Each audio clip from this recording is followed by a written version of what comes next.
আসসালামু আলাইকুম। আশা করি সবাই ভালো আছেন আর আমিও ভালো আছি। তো আজকে আমরা পঞ্চগড়ের উদ্দেশ্যে রওনা দিয়েছি। এখন বর্তমান আছি আমরা শান্তা রেল স্টেশনে। তো আমাদের ভিডিওটা পুরোপুরি দেখবেন। আমাদের ভিডিওতে অনেক কিছু আছে, অনেক কিছু আপনাদেরকে দেখাবো। আর এটা হলো শান্তা প্ল্যাটফর্ম। এখানে অনেক গরিব মানুষ, অসহায় মানুষ শুয়ে থাকে রাত্রে প্রায়। অনেকে ট্রেনের জন্য অপেক্ষা করতেছে আর আমরা ট্রেনের জন্য অপেক্ষা করতেছি। পঞ্চগড়ের ট্রেন আসবে, ওরকম যাবো যাবো। তো আমার জাহিদ ভাই হঠাৎ বলতেছে ট্রেন কত দূর আছে। জিশান কোথায় থেকে জানি এসে বললো ট্রেন চলে আসছে, চলো।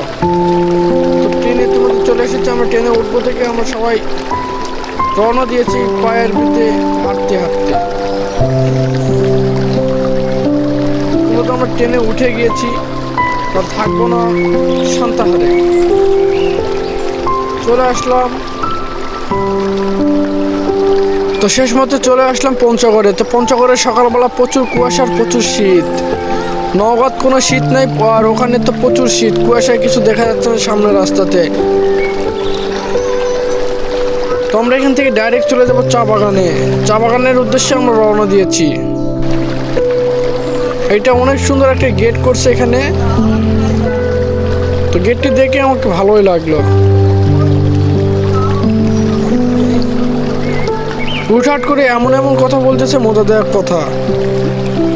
তো আর আমাদের সামনে আছে চা বাগান। এটা পুরোটা হলো চা বাগান। এই পাশে বাংলাদেশ আর ওপাশে ইন্ডিয়া।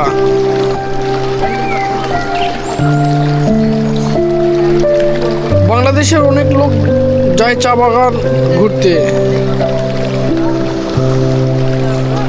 তো চা বাগানটি দেখে আমাদেরকে অনেক ভালো লাগলো। আমরা সবাই মিলে চা বাগানটায় ঘুরলাম। আর একটি কথা না বললেই না, ওই এলাকাতে প্রচুর পরিমাণ বাঁশ। এত যে বাঁশ, অবাক হয়ে গিয়েছি। ওই এরিয়াতে মোটা বাঁশ, চিকন বাঁশ সব আইটেম বাঁশ আছে। কারো যদি কোনোদিন বাঁশ যদি নিতে ইচ্ছে হয় তাহলে ওই এলাকাতে চলে যাবেন। আমি অবাক হয়ে গিয়েছি বাঁশ দেখে। আর বাঁশের পিছনে আছে চা বাগান, চা পাতা। আর এগুলো গাছেতে চুন করে দেওয়ার কারণে অনেক সুন্দর লাগতেছে।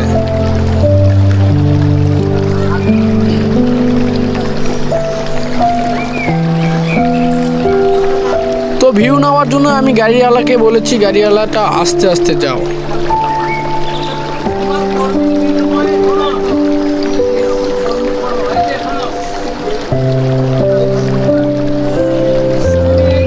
তো আমরা শেষ পর্যন্ত চলে আসলাম কাঞ্চনজঙ্ঘা দেখার জন্য। তো এখানে এসে দেখলাম কাঞ্চনজঙ্ঘা তো কিছু দেখা যাচ্ছে না, কুয়াশায় সব কিছু ঢাকা। তো এলাকার কিছু ভিউ নিলাম আমি ঘুরে ঘেরে। তো এই ভিউটা আমি অনেকবার দেখছি আমার ফেসবুক পেজে। তো আমি কোনোদিন এর আগে যাইনি, এই প্রথমবার আমি গেলাম। তো যাওয়ার পরে আমাকে অনেক সুন্দর লাগলো, অনেক সুন্দর এরিয়া।